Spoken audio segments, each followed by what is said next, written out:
The Actor's Instrument has reached 100 subscribers on YouTube, and to commemorate and thank all of you for your support, we're giving away a set of 2 softbox lights to 1 lucky subscriber to upgrade their self-tape setup. To enter this giveaway, you need to do 3 things. 1, make sure you're subscribed to the channel.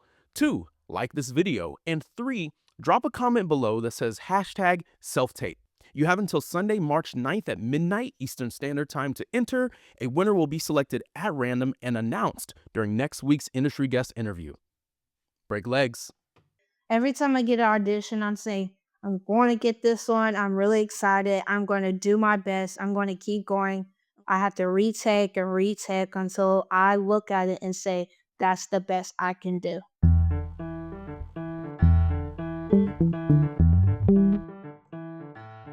What's going on, everybody? My name is Hassiem Muhammad, and you are listening to The Actor's Instrument, where we discuss the qualities that you need to stand out in the entertainment industry. Nickel Boys, written and directed by Ramel Ross, premiered at the 51st Telluride Film Festival and was named one of the top 10 films of 2024 by the American Film Institute. The independent film has deservedly been receiving critical acclaim, including a Best Picture nom at the 82nd Golden Globe Awards and nominations at the 57th Academy Awards for Best Picture and Best Adapted Screenplay. And we are very lucky to have a member of the cast joining us on the show today. Ethan Cole Sharp plays young Elwood in Nickel Boys, and I won't say exactly how old he is, but he's not even 18 yet. And this film is certainly the standout credit on his young and budding resume. It's rare that we get to chat with an actor who is just on the cusp of breaking into Hollywood, so we're excited to have him on the show. Ethan, thanks so much for joining me. Hey guys, what's up? My man, how are you feeling, Ethan? I'm doing good. I hmm just came back from school. I'm just happy to do this. I'm happy you let me do this. I'm very excited. Oh man, the pleasure is mine. I got to see Nickel Boys at the New York Film Festival, and ironically, I saw it before I knew anything about it. I, um, I was just looking for a film that had available tickets, and there were tickets available for Nickel Boys, and I was like, "Huh, I'll see that." And ended up getting to see this incredible film. So, yeah, man, I'm lucky to have you here. Yeah, it was really good. I went to go see it like a few weeks ago. I'm surprised it was that good. I'm actually really happy. That's great. We'll get into why you're surprised that it was that good. Nickel Boys is currently in the running for Best Picture at the Academy Awards, which is huge. You're not even, I mean, again, you're not even 18 years old yet, and you're in an Academy Award nominated film. What does that mean for you to be a part of it? Well, being a part of Nickel Boys is such an incredible honor. It's a powerful story that sheds life on real life events, and many people don't know about that. It's about Elwood, my older version, and Turner. They're at an alternative school, and I they I'm going to say like they got in trouble, and if they got in trouble a lot, they would like get whipped to death. It's more about like discrimination. It's like a discrimination movie, and it's a very heartbreaking movie. I agree, and it's a story that I had no idea about until I went and saw the film. Um, I think heartbreaking is accurate. It's a heartbreaking film for sure. Now, what does it mean to you as a young actor to be in an Academy Award? Did you ever think you'd be in an Oscar nominated film? No, I really thought I would never really be in a movie. It's like being in a movie is like incredible honor, but being nominated for an Oscar, that's crazy. I never thought it would go that far. I'm rooting for the film. I hope we win. I'm going to be very excited. I'll be very proud. On IMDb, when I looked you up, it has Nickel Boys as your first credit. Is this your first professional acting gig? Yes, the closest thing I've ever got to like not a movie, but like being recorded or like being on TV is like few commercials and like one music video with Chris Stapleton. And I never thought I would be in a movie that being nominated for an Oscar. It's really incredible. That's what's up. And listen, I mean, commercials, industrials, music videos, those are professional gigs. And, we all start out somewhere. And it's pretty incredible that, again, at your a young age, you have had the opportunity to be in a film that means so much to a lot of people. Now, being that this was your first movie, how did you even come about the opportunity? What was that audition process like? It was more like my agent, like, sent my mom and gave it to me. I had to, like, read over the lines, and I had to do my best. She had to record, do this basics, and my agent's from the Avenue Agency, and I just had to do a couple auditions, and I just got it. I didn't even know I got it. I thought it was just another audition, I didn't get it. Yeah, man, you're already getting a taste of, the actor life where we get all these auditions and you most time you just don't hear anything, you know? Mm-mm. I thought I missed that one. I thought it just went over my head. And from my experience, at least, those are often the ones that we end up booking, or the ones that we just kind of forget about. Now, as this was your first, like, really big project, what was your biggest challenge working on this film set? It was like the pace of filming. There was a lot of uh there was a lot of waiting between films, and it was when it was time to go, you had to be ready in the right mindset to like get into character. Yeah, hurry up and wait. That's what we say in this business. It's a lot of waiting around. So, what did you do to stay prepared for when they were gonna call your name? Did were you working on the script in your trailer or playing video I games? How did was you I was just either studying. I had to see what he was going through, what he was afraid of, and what he was fighting for. Mm. Is that how you usually approach your characters? Those 3 things? For what he was going through discrimination, and he had to go to alternative school because most of the schools wouldn't let him in because he was black. And what he was afraid of, he was mostly afraid of like be not dying, but trying to like fit in with other kids that are not looking like him. And he Uh, was fighting for it to be equally with the other kids and try to be free. Not like mm. slave like, but he wanted to be equal as other people. What were your 3 things again It that you're working on? was what he was going through, what he was fighting for, and what he was afraid of. What he was afraid of. Got you. And all those are I mean, those are kinda connected for this character, yeah? Really, it was amazing. It was heartbreaking. I won't say it's good to be heartbreaking, but it was just good to just had to get into my character and like be in the right mindset to make my character come to life. And that's a hard mindset to be in. Is there any kind of technique that you did to kinda put yourself in that very emotionally tense place? I would like just me. It's either me or my mom. I would have to watch like something that's not exactly like that movie, but as close to it. And I would see what before he was like in the scene. I would have to see what he was doing. What is his like face? His like I don't know what to say. Like his face to see what he was going to say before he said the words, and I have to got like do the same thing, and then I would have to like play it out for the next like audition.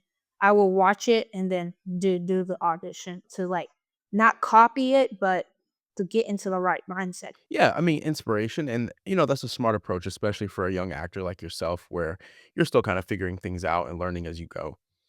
Now, speaking of learning things, what are some things that you learned from your collaborators on set? From maybe other actors or Ramel, the director? In one of the scenes, I don't know if it's a scene, but like in the mirror scene, I would have to like watch the TV and like without saying anything, I would just look at it and like show I was surprised. I was like into it and how I really liked it, and he showed me how to get more into like using my face without talking. Oh, show don't tell. Yeah, that's acting technique for Basically sure. showing without no telling. Yeah. And a lot of this film does that, right? And that's the cool thing about the movie when you see it. It's like all this first person point of view, and it's a lot of showing rather than telling for sure. Yeah, I when I watched it, I was gonna cry like a few times because it was just really sad and heartbreaking. I was surprised it was that sad. Because when I first went into it, I thought it was like a happy film. I didn't know Oh, what it was no. until I watched the movie. Dang. Well, because that's the other thing that you're gonna learn about being on film sets is they shoot out of order, and a lot of times you only get I mean, they'll send you the script, but, like, on the day, you just have your sides, your Yeah, pages. just my script of, like, one part of the scenes and stuff. Yeah, I know Yeah. what you mean. Yeah, yeah. Yeah, so you don't see anything everybody else is doing. So, yeah, this film is heartbreaking. Did it feel sad at all on set? Like, did it feel like this dark place? I mean, you said you thought it was gonna be happy. No. I really thought it was just gonna be like one of the TV shows I've been watching. I was like 11, and so I thought it was just like a. I didn't know what I was doing. I was doing what he told me to do, and just like to make sure it was a good movie. Now, I'm curious because your career is kind of just, getting jump started. What goals do you have? What do you hope to do next as an actor? So I have like a few goals, but my main goal, I like when I'm watching TV, I watch cartoons a lot, and I want to be like a voice actor more than like a live action type of actor. Cause I feel like voice, I'm not trying to be like picking sides, but I feel like voice acting is harder than live action acting because you would have to use more of your voice than like your face because your face is like the bigger person than your voice because it's showing what you look, saying what you feel, yeah, what you feel like, and but your voice does just shows or tells what you feel like. But when you're voice acting, you have to be the face, but for your mouth. And so that's like my main goal. But my other goals is just to be a better actor. I'll take like teaching experience on set or just workshopping. It would just be, I just want to be a better actor. And those are my like two main goals. And then hang on to that, wanting to be a better actor. That's a great goal to have. Um, Now with voice acting, do you have voiceover representation yet? No, I've only got like, I think one voiceover audition. I didn't get it, but it was just surprising because I was just begging my mom to get me a voice acting audition, and then the next day I got one, but I didn't get it. But it's okay. I'll get one next time. There you go. Could you talk about your mindset a little bit, being in this business where a lot of times you don't get it, like you said, you don't get this one. I personally can say I've been on hundreds of auditions, so there's hundreds of jobs that I haven't gotten. How are you dealing with that rejection? And if I don't get I would be sad, but I would just have to think about if they didn't get me, it would be fine, but I just gotta think about the next audition. If I didn't get this one, I gotta think about I don't have to worry about that anymore. I feel like if I get rejected or I didn't get something, I would just have to feel like I would have to work harder or look at other people and see how they did their facial or voice acting. I would have to just not be like them, but not better than them, but be as or equally as good as them. Mm, mm. Listen, man, that's a rock solid mindset to have, to be able to be mature enough to say, this one's just not for me. I'm going to move on and get the next one. I think there's a lot of older actors listening to this show who I think that's going to be an important thing for them to walk away with. So thank you for teaching us that lesson. Now, have you decided yet whether acting is what you want to do, like with the rest of your life, with your career?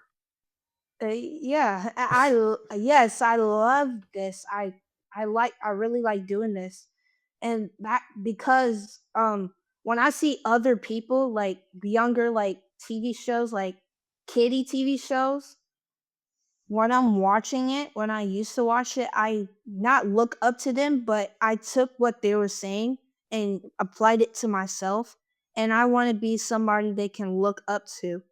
And I also the other parts I love acting is just meeting new people, going new places, and bringing my characters to life. Have you thought about school at all? Have you thought about the next step? Past high school, college? Have you thought about, going to acting school? Yeah, I'm just open to just like I said earlier, I'm really open to be better.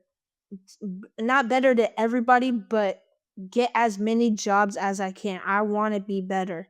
I want to be better than myself. I want to be better than a lot of people. And I just want to get better. So if that means I have to get better on set, like right then and there, going to school for acting or just workshops, I would just want to get better. I want to be better. So you're open to going to school. Are there any schools that, you've thought about going to specifically? No, Yeah, you're a little young for having to worry about that, so enjoy it. Enjoy not having to worry about it. sure will. I was a lot like you, Ethan. I wanted to be the best I could be, and I'm gonna be honest, I wanted to be better than everybody else. Like, that was my mindset. So I was excited. I think auditioning for schools, gave me something to prove, and I had a good time, you know? Me too. I'm really, every time I get an audition, I'm saying, I'm going to get this one. I'm really excited. I'm going to do my best. I'm going to keep going. I'm going to retaking auditions. I'm going to keep going until it will be perfect. I have to retake and retake until I look at it and say, that's the best I can do. Hey, man. That's all we can do, Sometimes I'm auditioning with friends, and they'll be like, "Should I do another one?" And I'll always say, "It depends.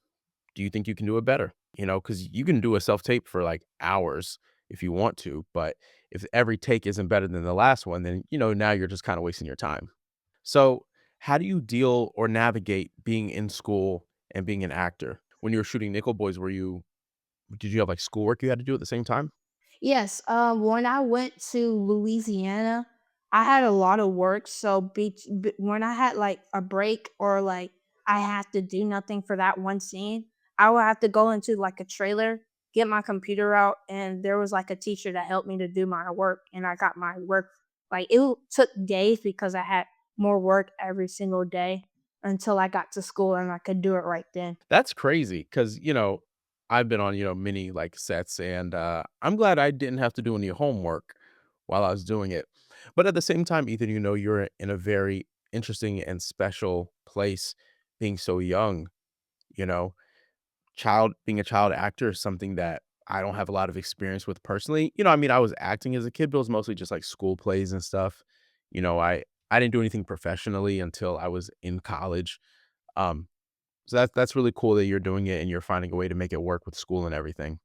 Are there any actors that you look up to particularly? Yes, Chadwick Boseman sadly passed away. Yeah, he was my favorite one. He played Black Panther. I literally watched his movies over and over and over again. He's like my main one. And I watched his movie where he did Jackie Robinson. Those are my favorite too. Black Panther and Jackie Robinson. Well, he's my first one.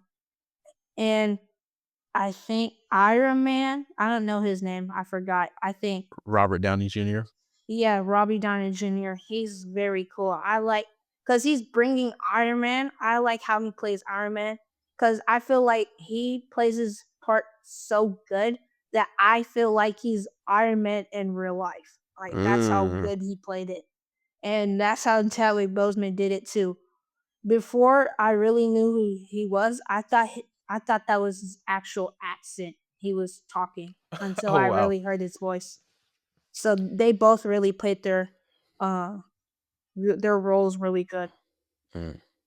Man, I personally don't have, like, a ton of idols or anything, and it didn't hit me until Chadwick passed away that he was one of my idols. I was sitting with my wife, and I think I saw it, like, on Instagram or something, um, and bro, I just started to cry. It really hit me in a way that I didn't expect, and like you, I just had so much respect for Chadwick and his work and the authenticity that he brought to his work. And if anybody asks me whose career I would like to have or a career that I would like to emulate or follow, it's Chadwick Boseman's, you know. I got one more question for you. It's the question I ask all of my guests, especially the actors, which is what is your defining quality that you bring to the table as a storyteller? What sets Ethan Cole Sharp apart? I feel like I bring real emotion to my characters and bring my characters like to real life. Like people will come up to me and say, "Are you that one person?" and I'll say, "Yeah." And I bring my characters to life. Mm. That's what's up, Ethan. And you do. I mean, congratulations on Nickel Boys. We're rooting for you. I think this episode is going to come out just a couple days after the Academy Awards. So, I know you're like literally in the middle of school and everything, so I appreciate you taking some time away from doing your homework and playing your video games to chat with me. And I'm really glad you let me have this opportunity, and I'll see y'all guys later. That's Ethan Cole Sharp, folks. Man, what a pleasure it was to chat with that young buck. I can remember when I was his age, the dreams that I had for my career, that competitive edge. I love his rock solid mindset. I think as an older actor, I'm like, man, that optimism and that ability to just take rejection and go, I'll get the next one. Absolutely. Anybody of any age can learn a lot from that young man. If you haven't seen Nickel Boys yet, what are you doing? Find it online, rent it, watch it. It is a beautiful and impactful film. I don't care how it goes at the Academy Awards. That film has all my love. If you enjoyed that conversation with Ethan Cole Sharp, then you'll love the recent interview I did with Goosebumps' Anna E. Puig, who talks about being a role model for young actors in Hollywood. So be sure to check that out. Thanks so much for tapping into the actor's instrument, and shout out to my co-producers over at Red Letter Entertainment. We'll be back next Tuesday. Till next time, y'all. Peace.